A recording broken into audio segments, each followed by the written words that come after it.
Welcome to the Salty Spittoon. How tough are you? How tough am I?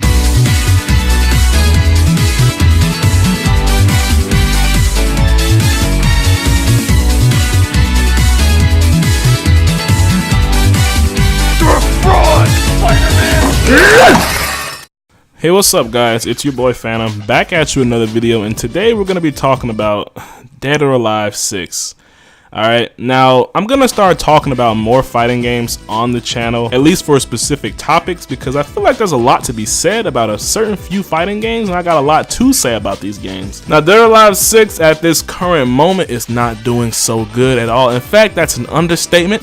I think the game is doing quite bad compared to other fighting games. I mean, the game just came out back in March. The game has not even been out 5 months yet. The game is not being featured at EVO. You go online right now, you can only find like what, 2 rooms. I mean, I just played the other night on PS4. I went online, there's only 2 fucking rooms I found out of the entire world. I mean, come on, that's crazy. Right now we got the Season Pass 2 that just got announced for DOA 6, and that should be great news. That should be awesome news. More content is always a good thing. But the developers have once again decided to give us an $80 season pass? I think. How much is it? Like 80 bucks? Yeah, I think it's 80 bucks. Dead or Alive 6 is looking more like Dead or Deader 6 or Dead or Deceased 6. Alright, that's what we're gonna start calling it, because it's not looking good right now. Now, quite some time ago I made a video in the past where I talked about Dead or Alive 6 and not to support the game, and to be honest guys, I was speaking from a purely casual point of view. Recently I actually have been going online and playing Dead or Alive 6 and putting just a little bit of time into it, and I just realized that I enjoy that game a lot. Okay, that game is actually really fun to play. It's a fun fighting game. I had a blast playing that game online, and I was very surprised by it. The 2 people I ran into online, I had a blast playing against them. Which is why it's very unfortunate to see the state that this game is in right now. I can only classify this game as being dead or on its way to being dead. The main reason I feel that way is because I feel like the game was handled so poorly at launch. This game, when it first launched, even before the pre-launch. So let's go on the trip, you and me. Let's go ahead and go back, possibly even almost a year ago, right? Back to when Dead or Alive 6 first got announced.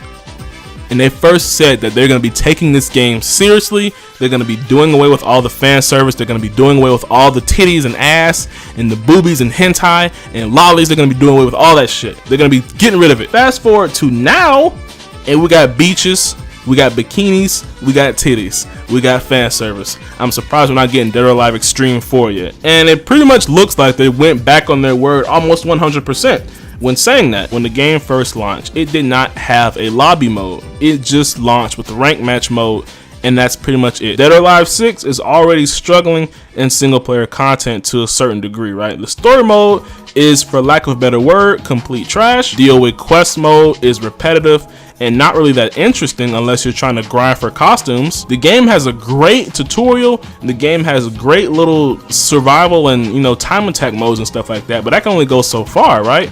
We play fighting games to play with our friends. We play fighting games to get better, train, and to, you know, fight online. When Dead or Alive 6 launched with no lobby mode, people like myself, tons of people like myself, I had a bunch of friends who were wanting to get into the Dead or Alive series. They were interested in the game, they decided to check it out, they bought the game, and they wanted to play the game and get into it. But when they launched without a lobby, we couldn't play with each other, right? We couldn't play with each other. So we're sitting here, you know, training in the training mode, trying to, you know, get our combos and stuff like that, but we couldn't even play against each other to have fun and get better. We had to go online and play rank match with a bunch of randoms. I don't think you guys understand how bad that hurt the game. That hurt the game terrible. In my opinion, that was honestly what killed the game right there, because at that point they completely lost the casual audience because they ended up leaving. And trust me, it's not hard to lose a casual's attention. I say give it about 2 or 3 weeks. That's being generous. They're gonna be on their fucking way to the next big game, okay? Mortal Kombat was just around the corner. So when they did that, they shot the game in the foot. But that wasn't all. The game launched with bad press. It launched with a $100 season pass, which was the worst look for the game pre and post release on the first day. The game had all these little issues, lack of a lobby, but then it had the audacity to ask for $100 for a season pass, which only came with a few costumes and 2 DLC characters down the road for $100. Do you understand how bad that looks from a gaming perspective, from a casual viewer perspective? And nowadays, with all these gaming journalists just ready to hop on the next big thing and just rip it to shreds for some views, Dead or Alive 6, man, it was like a rat in the ocean with a bunch of sharks. It just got ate alive. The season pass came with, I believe, 2 or 3 costume packs. Overpriced costumes, might I add you. And it also came with 2 DLC characters. It came with Kula, Diamond, and Mai Shiranui from the King of Fighters series. These costume packs are so overpriced, it's ridiculous. This would be a lot more bearable if you could just purchase the costumes separately, okay? But no, you have to buy these costumes in packs. What got me hooked on Dead or Alive 6 was Rig. I played Rig in the demo, I played Rig in the beta. Rig was the only character, and it's kind of still the only character I even give a fuck about in that game. Everybody else, I don't care, except for probably Jan Lee. I don't really care about anybody else. Rig is the character I bought the game for. I love that character. So say you're like me and you want to just purchase costumes just for Rig, because one, that's the only character you're gonna fucking play, right? You can't do that in Dead or Alive 6. If you want that costume for Rig, you better buy that costume pack that has Rig's costume in it, bitch. And it's gonna cost you $30, bitch. Give me your money, okay? And that's just so stupid. It just spells anti-consumerism. For the casuals, for the players, like a good example of this being done right would be Street Fighter V, okay? Street Fighter V has it to where it also has costume packs that you can buy with all the costumes in it. But if you want, you can hop on the game and buy those costumes individually for every character. You're not just limited to buying the costume packs for like 20 or 30 bucks, okay? You can hop on the game. If you want Karen's costume with that bikini, you can go buy Karen's costume with that bikini and just that costume alone. If you want that costume where Laura has on her sunglasses and that damn summer outfit that just came out, you can go buy that costume and just that costume alone. Let's talk about the DLC characters. This is the biggest thing that just screams anti-consumerism for this game. The first DLC character technically was Neo Tengu, okay? Neo Tengu was a pre-order bonus, and that's fine, but the thing is, Neo Tengu was already a pre-order bonus in the last Dead or Alive 5. They brought her back as a pre-order bonus again for Dead or Alive 6, and if you didn't pre-order, you have to pay for her as DLC. Isn't that stupid? Why couldn't she just be put on the main roster for free like everybody else? She was already in the other game as a pre-order bonus. Why make the same character a pre-order bonus twice? But that's not where it ends. Oh, that's just where it begins. Let's talk about Mai Shiranui was a DLC character in Dead or Alive 5, okay? And that back then, that was awesome. Mai Shiranui is from the King of Fighters series, and she fits perfectly in Dead or Alive. But they decide to bring this character back again, which is cool. But they decided to bring her back again as a DLC character twice. So basically, you're paying for Mai twice as a DLC character in both games. The reason why this gets me so mad and this pissed a lot of people off is because they could have easily included Mai in the base roster for free, makes total sense, and that second spot alongside Kula could have been another King of Fighters character, possibly another male character that everybody's been wanting. We could have had Kyo, we could have had Kim, we could have had Benji Maru, we could have had, I don't know, Geese, but he's already in Tekken. We could have had Rock, we could have had Terry. I mean, the list goes on. We could have had other female characters. We could have had Leona, we could have had King, we could have had Athena, we could have had Yuri.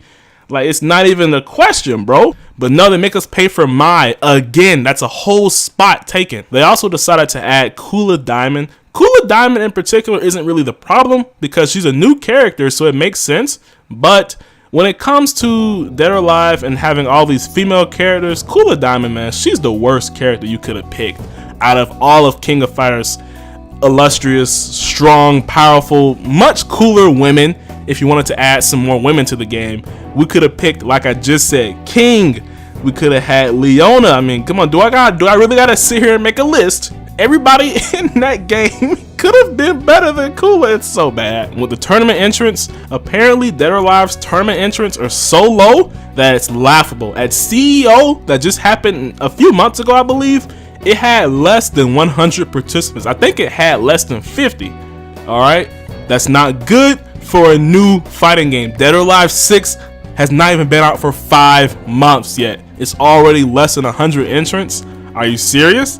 That's terrible. All that's left is the hardcore audience, and they're not much to talk about. There's not many. We got Samurai Showdown that just came out last month, doing better than Dead or Alive 6 already in numbers and tournament participants. Let's talk about Dead or Alive 6 Season Pass 2. This Season Pass 2 has just been announced. It is including a new stage, new costumes once again, and including one new DLC character that's going to be released soon. Who that DLC character is has not been hinted at. Everybody is hoping it's Momiji. I'm gonna just say one thing. You guys shouldn't be hoping for that, okay? Momiji should be a free DLC character if she's added. Now, the new stage in the Season Pass looks good, and that's free. The costumes, once again, cannot be bought separately for your character. Like I said in the start of the video, I play Rig, and I only play Rig. So, I basically am just sitting here playing the basic Rig costumes that are in the game because I'm not buying a whole pack just for one costume. This costume pack are just some bikinis, okay? $30 for some damn bikinis. Dead or Alive is just laughable. It really is, and that's the reason why it can't be taken serious. And it's a joke in marketing, okay? The guys who are in charge of Dead or Alive 6's marketing, they're terrible. Like, they need to go back to business school. They're absolutely terrible. What are you guys doing? You're literally killing your game yourself. A lot of the pro players, a lot of the hardcore Dead or Alive players, they're upset about this whole situation. They want to see Dead or Alive 6 better. They want to see it good and, you know, big. These guys are sitting here beating themselves up about this when honestly it's not their fault at all. There's nothing they can do about this. This situation the game is in is because the developers of the game, the marketing team behind the game, are, in my opinion, some of the dumbest I've seen in quite a while. From a casual and consumer standpoint, it's terrible. These guys are stuck in 2009 and 2010, or whenever Dead or Alive 5 came out. They're stuck in that time. We're in 2019, almost 2020, okay? Y'all can't be going around here selling us $100 season passes and a bunch of costumes and bikinis and thinking it's all cool and cute nowadays. That's just not gonna cut it, okay? Competition is hot. We got a bunch of other fighting games out right now. We got every gaming journalist ready to just split your shit on the smallest thing. So y'all can't just be doing this kind of stupid stuff thinking it's gonna be all fun and cute, bro. All in all, it sucks because truth be told, I actually had a blast playing Dead or Alive 6.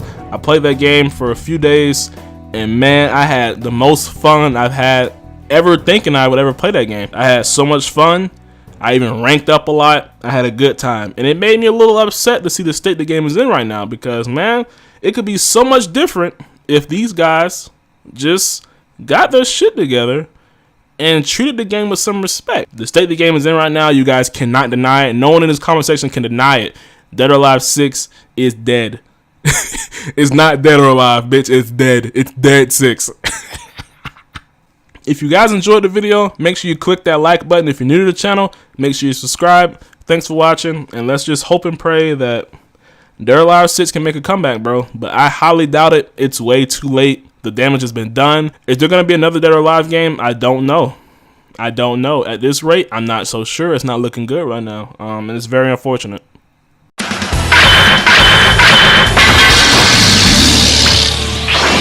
Is the point even? Matter of fact, you niggas didn't donate. Mike fucking muted.